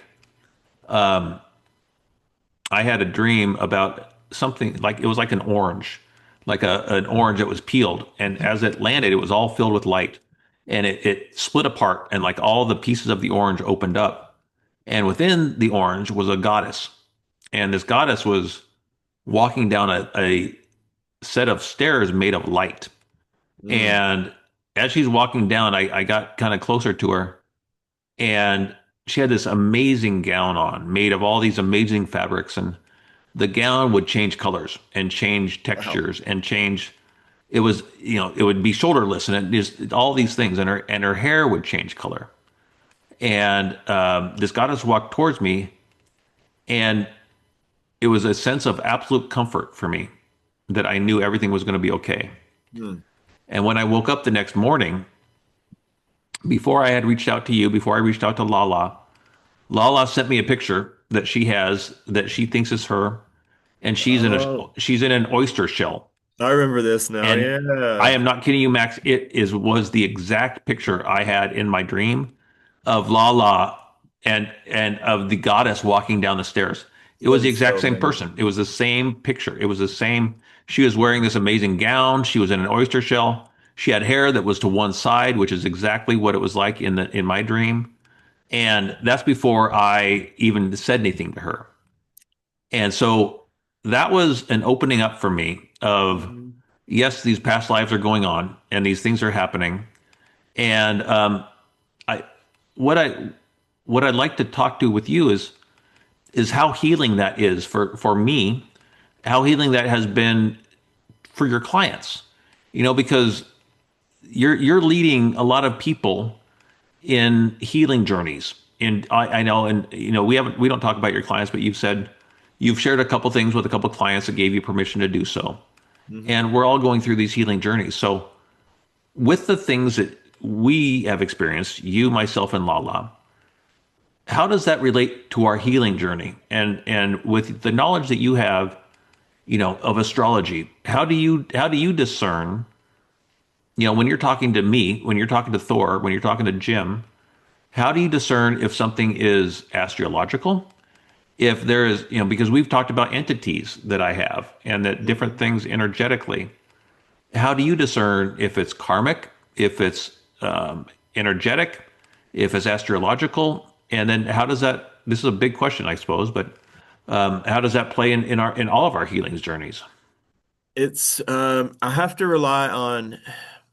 Okay, so this is I'll unpack this a little bit here, but And before you go on, I just want to say that because I was connected with you, and Mhm. because I was journeying with LaLa at the same time, I believe that opened the door for all this to happen. So I think it uh, does. yeah, Yeah. yeah, It's a stair-step process we're all on. Ancestral healing is something I feel a lot of us are doing, whether we realize it or not. Waves are moving through us, and that's why to start the combo, which by the way, I know we could talk for hours. I do have a 5 o'clock later, so just so we know, my time.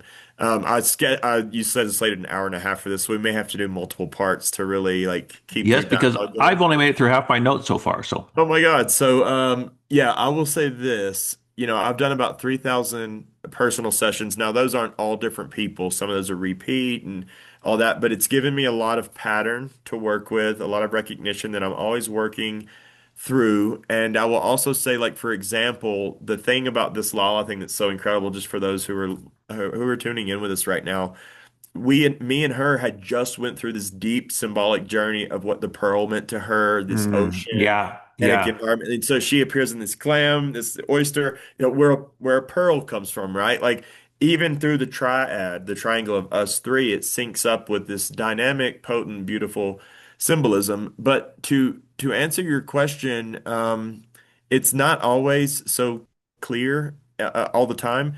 And it's becoming clearer the more I do this and the more I remember in my own right and the more I clear old distortions. I feel like, because of how we look at past lives, we misunderstand them a lot of times. But I consider myself a big student of like Carl Jung, and just yeah, like there's always been this philosopher and this psychotherapist and psychoanalyst in me that's obsessed with symbols, mythic symbolism, poetic symbolism. So every day of my life, even before my awakening started, and I had any language or astrological remembrance going on.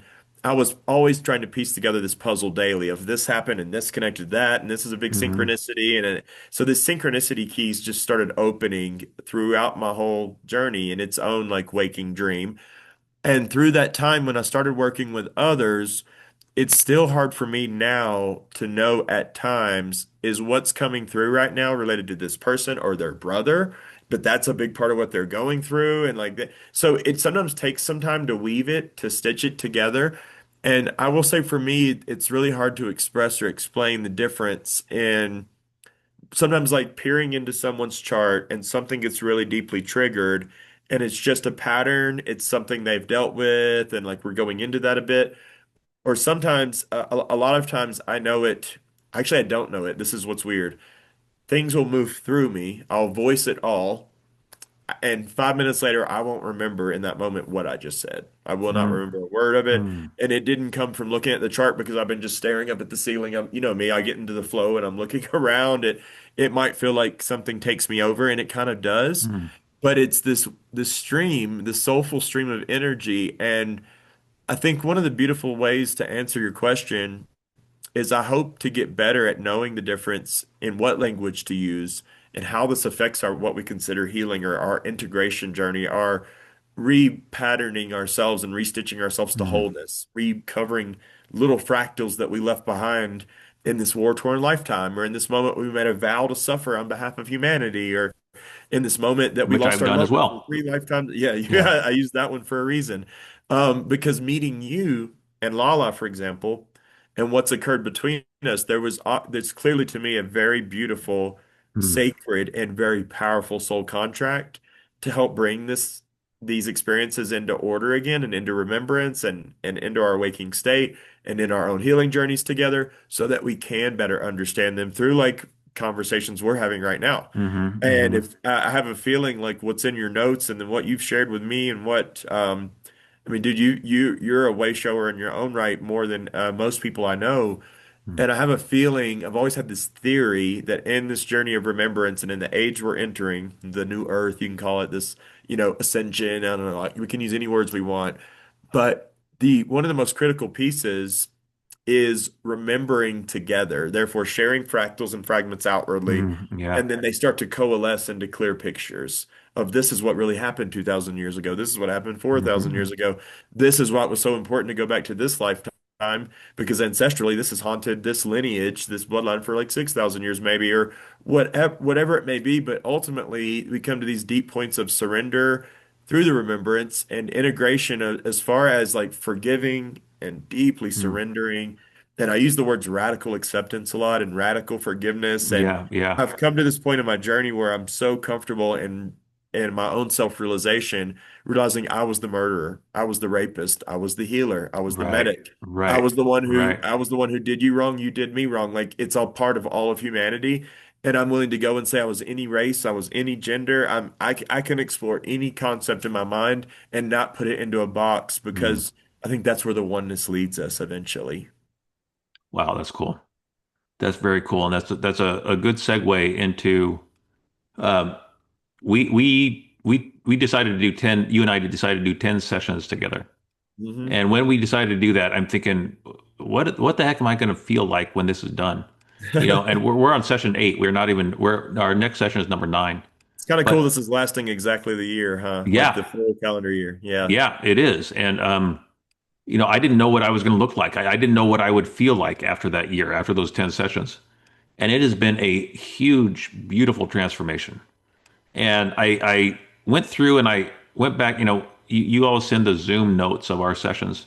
Hmm. So I went back through that and I read a lot of those again and I kind of took some notes and I also talked to chat because I've put all of our sessions into chat and then chat, summarizes some things for me and so I went and read some of those. I've listened to my audio Oh, that would recordings be that I take. cool. Yeah, Okay. to kind of remember where I came from before this journey started and where I am now. And I did some then and now statements. And so I'm going to read you some of these as to a testament of what, where I've come from and where we started and where I am now. So then, what do I need to learn about past lives? Now, I remember lifetimes in Egypt, in the Andes, as a monk, as a healer. Then, how do I heal? Now, I am healing. I am the field. Then, Max is guiding me. Now, Max mirrors the parts of me that already know. Wow. Then, I have a hard time opening my heart. Now, my heart is open. Then, I'm worried about talking to my ex wife, my sister, and my mom. Now, I'm able to talk with my ex wife, sister, and my mom with an open heart. I didn't think I'd be able to do that when I first started working with you. And there's been so many other things that have happened in that time frame as well. Then, nervous and fearful to speak my truth. Now, I'm doing a podcast with you and excited to share the truth of who I am. And so, with that all being said, Hmm. What have you noticed as a transformation within me in the 10 sessions that we've had, or the 8 sessions that we've had together, and the zillions of audio messages and all the other things that we've done? What have you noticed I within my think transformation? yeah, the word that comes so clearly is authority. I've watched. So this is the cool thing, Thor, because a lot of times in the work I do, I mentioned all these sessions and stuff, but I don't get to witness the transformation. You know, for so many folks I've connected with one time, 5 times, but we don't follow up. I don't talk to them for a year. Hmm. You know, so I don't know what's going on, or that I think a lot of us don't truly know the impact we have on others from a heartfelt perspective. But I've witnessed in you, and it's been so cool that and I think the word to describe me best is a mirror. My company's name was Meet Your Mirror. So other Nice. people have described me as a mirror. But there's a lot of truth in that. And I've felt your authority as you've reclaimed it. And I felt like you reclaimed this sort of truth and knowing who you are with like such confidence Mm. that you're living so much now from this present moment. And again, that's helped me as someone who's been bound to Mm. escape the present moment outside of my deeply immersive present moments with others. I'll go and into my old escapist tendencies. I'll Hmm. watch some old nostalgia. I'll do anything to shut myself off. But watching you and I think it's cool to tell people too, when you went through that hospital stay, we had Hmm. even forebode that the Easter part of that, like that happened during Easter and the resurrection of it all. Oh my And God, I forgot so, about that. Yeah, yeah, the yeah, whole like yeah. when you came And out you of said it was that going to be a rebirth, just like Jesus. Yeah. and through that Christed moment you had in this christening that you've been under, that we're all going through globally, of like bringing together our divided parts, our duality, it's collapsing back into unity within ourselves. That's the Christ means to bring the two poles together. Um, it's something that I noticed right after that hospital stay. It was clear, like when you started to rise up out of that through the summer. And I don't know if LaLa or other some of your other friends noted this, but hearing you read that is so cool because for anyone listening or watching, that's healing. If anyone wants to know what does healing look like, what does it feel like, what you Yeah. just read is that's healing. Mm. That's healing in a nutshell. You Mm. know, and I've witnessed it, yeah, many times enough where it's a huge honor. But with you, it's been cool because some of your lifetimes, for example, and some of the potency you've had to reintegrate and unlock and face and recover in yourself, it is potent. It's intense. You know, I think for all of our human journey as souls in human bodies throughout, time immemorial, Yeah, yeah. there's a scale here. It's a sliding scale. I've lived here. I've done that. I've done this. I've went that deep. I've not went that deep. But for you, Thor, you've chosen to go into the chasm over and over Hmm. of humanity and into the wound of humanity and into the betrayal and the dishonor of humanity and into the distrust and just into this wound that humanity has burned open and recauterized over and over that we're karmically healing ancestrally globally right now. You've chosen personally to go into that like a canyon over and over. It's clear from your lifetime. So witnessing you reclaim these parts of yourself, I can never take full credit because you've done this, and that's clear by you reclaiming Hmm. your authority. Hmm. But it's also really clear that you have a village around you, as we all do, if we're willing to claim that, and if we're willing to allow mirrors into our life, or space holders, or people that we decide because we feel it, I can trust this person. They're not going to abuse what I say to them. They're not going to Hmm. misuse it. They're not here to misunderstand me. They're going to try to reflect as honestly as they can. There's no assumptions. There's no prejudice. There's this person doesn't have any pre-directed No motives. judgment. Yeah. No judgment. That's a huge one. And it's clear now that that sword that you're waving, and I've told you this when I moved out here, just for everyone listening, I had never listened to your podcast. You had mentioned you Yeah. used to have one. Yeah. And then I'm at a gas station in the middle of Kansas or somewhere, or Yeah. I just crossed into Missouri maybe. Yeah. And I've been listening to something on Spotify. And again, I maybe saved your podcast months before when you told me, but I'm Yeah. listening to one of my playlists. I get back in the car in this rented SUV where I just linked my phone to the car. It kills the link. And when I re-link it, your podcast is playing, blaring. And There you it took go. me 3 or 4 minutes before I realized it was you because your voice, when you're in your authority, is much different than that voice I had heard Oh, yeah, that's cool. once. I And forgot you told that's me the that. you, Yeah. yeah, that's the you Yeah. showing up right now today. And I joked with you, you have a podcast or you have a radio voice, but that's what your voice sounds like. And most of us, we sound different, we look different, we feel different, depending on the level of truth we're embodying, depending on our comfort with that, our Yeah. integrity in the moment, how much we trust ourselves, how confident we feel in letting that expression outwardly and letting it flow. And that's what I've witnessed you reclaiming. You have such when I use the word authority too, Mm. I've realized the people I've worked with have different types of authority. And what I mean by that, and what would describe you is you have what I would consider to be a really clear moral authority Mm. as humanity goes, an ethical authority. Like as far as like what we think of as right and wrong or good and evil and like what's moral, what's just, what's fair, what's righteous, this is where it gets into some biblical terminology, I think, to some level. But it was Hmm. clear to me that made sense of a lot of the lifetimes we touched on because you have such a way of speaking to the darkness and yet the light of humanity in a way that feels like you're cutting that right Mm. down the middle with that sort of truth. And I love that about the way you talk about these things. Wow, that's really cool. That is very cool. And I know that.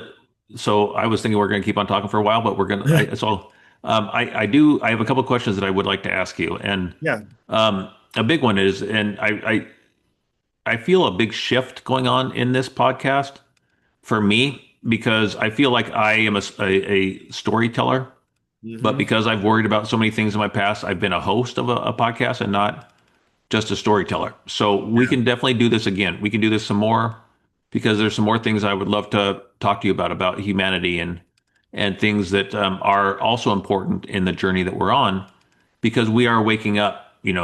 Whatever the term is, whether it's light worker or whatever those terms that I don't hear it in different ways, we are becoming awake and we are sharing that with humanity. So We that's are. very important. And so we can definitely, I would love to do another podcast with you. I would love that, And man. Always um, open. what I a big shift in my podcast and something I realized that the name of my podcast is How You Really Doing? But I don't always ask people that question. So I Hmm. want to ask you straight up, Max, how are you really doing? Given your move to Colorado, given the facts that you've literally you've shared pictures with me about you working with rattlesnakes. I'll say working with because yeah, so you've got a lot of different things going on in your life. So how are you really doing in this time that we're in right now with humanity and your gifts and your sensitivities and how are you really doing?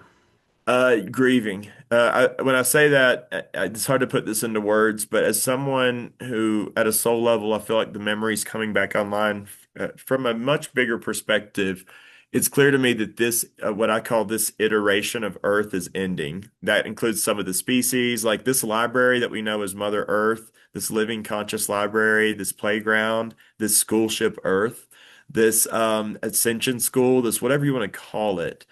We've had many versions, I realize, and sometimes they stretch on for long Yeah. eons of time. Mm-hmm. But when we come to these threshold moments when we're closing one that's been so dear to all of us and so special, when I Mm-hmm. really separated myself from all the noise and got here, the same part of me that would cry when the horse barn near my home got tore down or a creek got polluted or something, and grieve. I've been deeply grieving now, not just ancestrally, but I'm grieving on behalf of something within the Earth's Mm-hmm. field that's changing, that we're saying goodbye, that it's not ever going to return. We will birth new thought forms and species into being because we've dreamed all this reality into being over as collective humanity goes. But it's one of those that I think, told me in a voice memo recently, you seem to have a pattern going where you have a pretty good day and then a down. Like, that's what my days feel like pretty precisely, Mm-hmm. actually. Mm-hmm.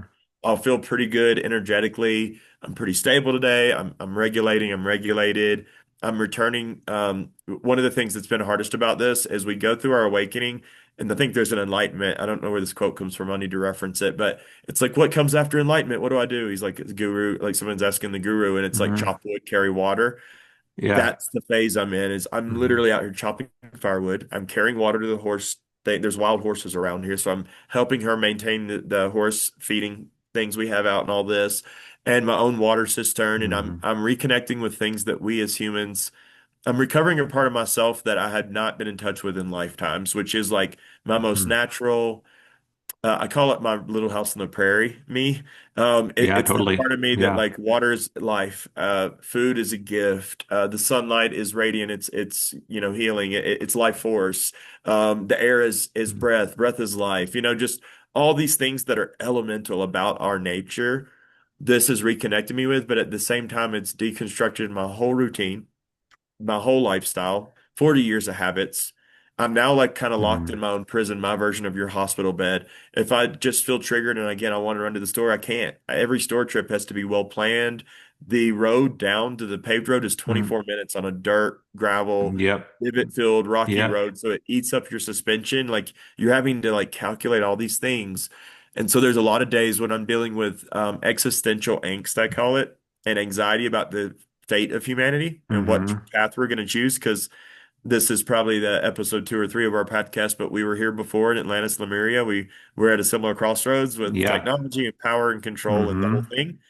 We nearly wrecked school ship Earth, and I hope we don't again. I hope we learn our lessons and learned them then. But a lot of existential anxiety and then just like ancestral deep depression and deep moments of grieving and then trying to piece myself back together like who am I without all these Hmm. drugs in my system, who am I without these substances? Like that's very uncomfortable for me right now. It feels like having all your skin peeled off down to like maybe like a few layers and then going out into the elements. You know how raw you would Yep. feel? Yep. That's the way I feel Mm. literally right now talking to you because it hasn't been until I moved to this cabin that I really truly forced myself into such seclusion and remoteness off grid. Yeah. I gave Yeah. myself no temptations, no distractive choice. Even 2 nights ago, this is so funny. There was a little TV that came with the cabin that sits right over here. It's like sideways, but Yep. Yep. we're at 9,000 feet. We haven't had many thunderstorms since I moved here. Some this West Coast front moves through, which you guys probably felt in your own way up on the Northwest. Yeah, I did. Yeah. It brings all this like rain and just trains of thunderstorms hit 2 nights ago. Lightning strikes, which I've lost power here like 12 times. This time I didn't lose power. The thunder woke me up. I go to cut the TV on and check the weather or something. Electrical surge moves to the whole freaking house, but 3 minutes before it happened, my inner voice said, "Unplug your laptop. Thunder, lightning, unplug the laptop." Wow. I did, but as soon as I Mm. cut the TV on, electrical surge and it blew the TV, popped it. So now the So TV is gone. No more TV's gone. TV. No more TV. So Mm. another distraction removed. You can see how the higher self and the universal energy is saying, "Hey, we were still avoiding going online." Like I've told you, I was posting on TikTok for the. I've been scared for 15 years to be on social media, Yeah. even Right. MySpace. Yep. So I overcome that in the spring and I start posting and all this. And then ever since I landed here, I haven't posted a thing. Instagram, TikTok, nothing. YouTube. Been saying I'm going to start a YouTube channel. Nothing because I still had just enough distraction here, like this TV, maybe. And now, so it's happening day by day.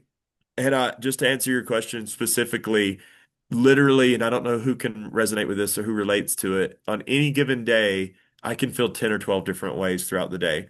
I might wake up feeling awful by Yeah. breakfast. I feel like I'm pretty good. A Hmm. wave of whatever hits me by lunch. I'm like, oh my God, what's going on? I feel dizzy. I feel lightheaded. I feel like sadness is moving through now. By the time mid-afternoon comes, I get a second wind. I'm feeling inspired. Let's go create some art or go out in nature or talk to a friend or have some readings maybe. By the time dinner comes, I'm depleted. I'm fatigued. I think I'm depressed again. What is this? Literally, Jim, Thor, every day, I think the frequencies are moving so fast now, the waves on Yeah. any given day, Yeah. that our reality might look and feel 12 different ways in one day. That's no exaggeration, actually. I am with you. And that makes a lot of sense. And again, we'll get into this another time, but I just I would like how can people get a hold of you? Because I think that the healing that I'm going through, and this is healing. The Hmm. list that I shared with you is healing in action.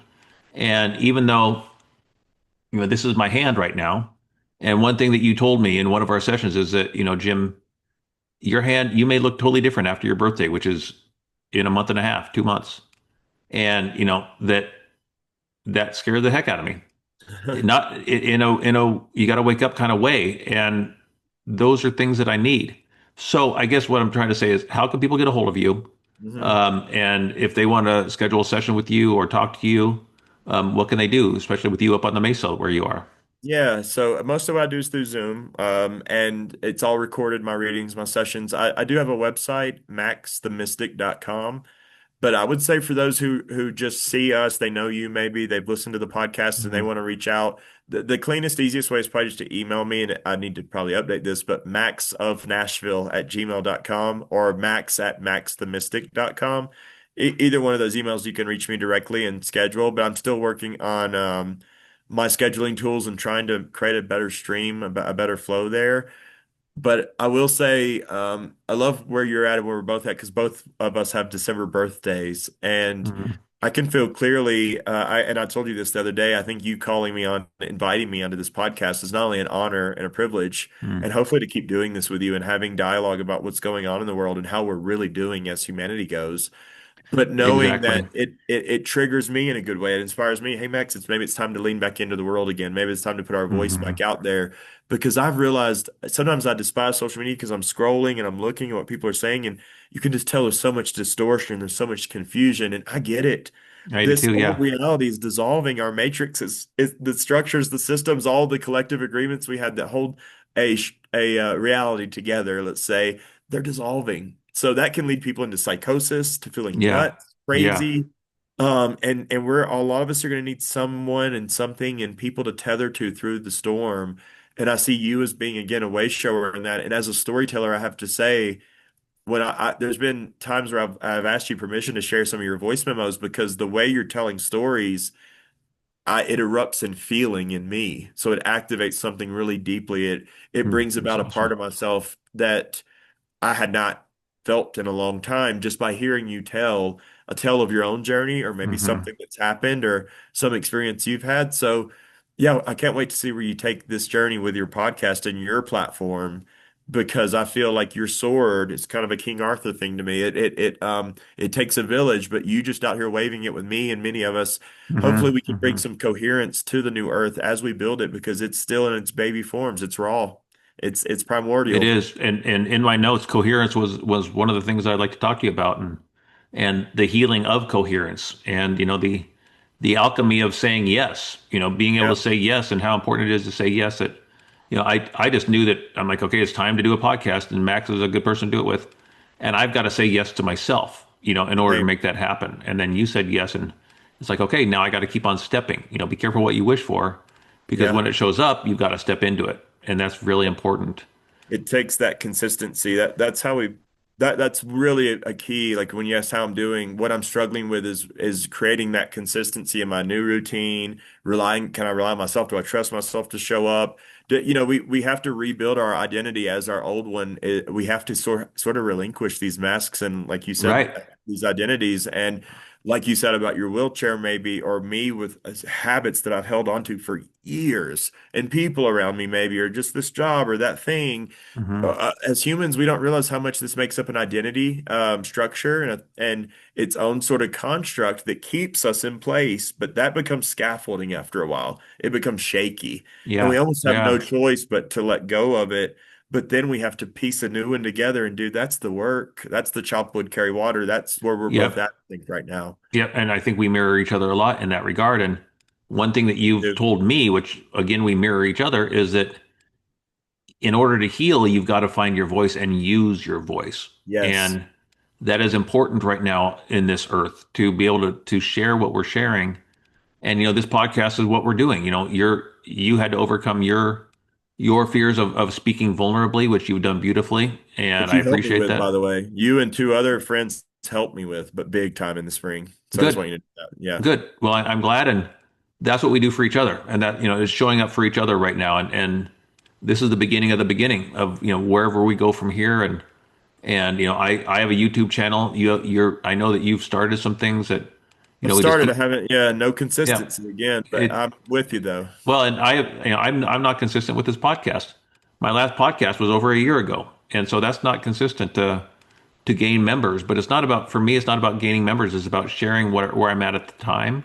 Yeah. And as it gains traction, it'll gain traction. But thank you. I thank you for being my brother on this journey. Thank you for sharing your journey with me. Thank you for saying yes to this podcast and all the things and teaching me about past lives and all the nows and all the then and nows that I read. You That know, was amazing. Yeah, yeah, I didn't that really. that was that was really cool to put together and to read those Zoom summaries that you shared with me and be able to say, wow, I was there.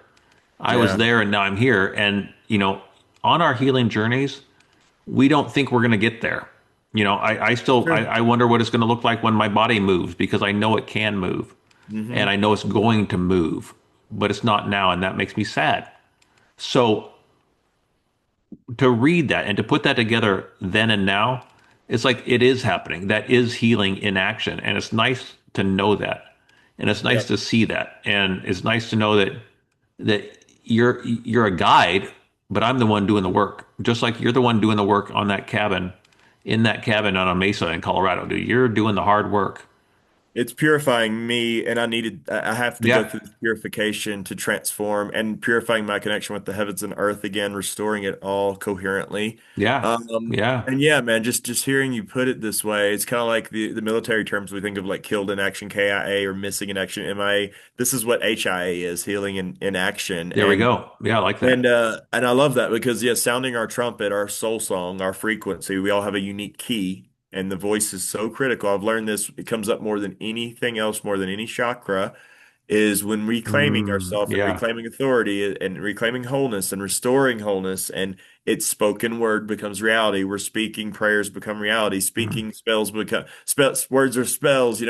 We speak our Yeah. reality into being. We dream it into being, and we're Mm. we're ready. We do it, but it's always it's going to be unknown, and we're terrified on the other side. We're like, what does that look like? What does it feel like? I don't know how I'll survive in that state, or how do I get by, or what does that look?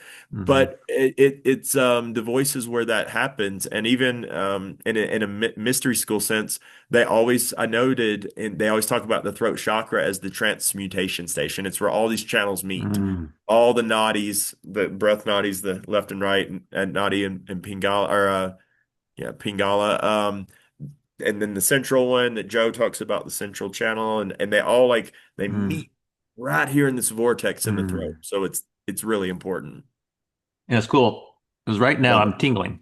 I I'm love it. tingling all the way down my left side right now on my face and in my throat chakra, and I can feel that. And that to me means that there's truth being spoken, I and love that that, there's man. transformation transformation is happening. So Well, thank thank you you. for, Yeah. yeah, I was gonna say you had said thank you earlier, but it's an honor, my friend. Like it's a joy to be here with you and on this journey with you, truly.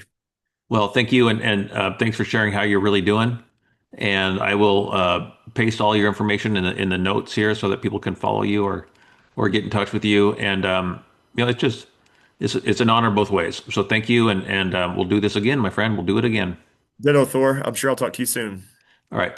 Take All care. right. Thank you.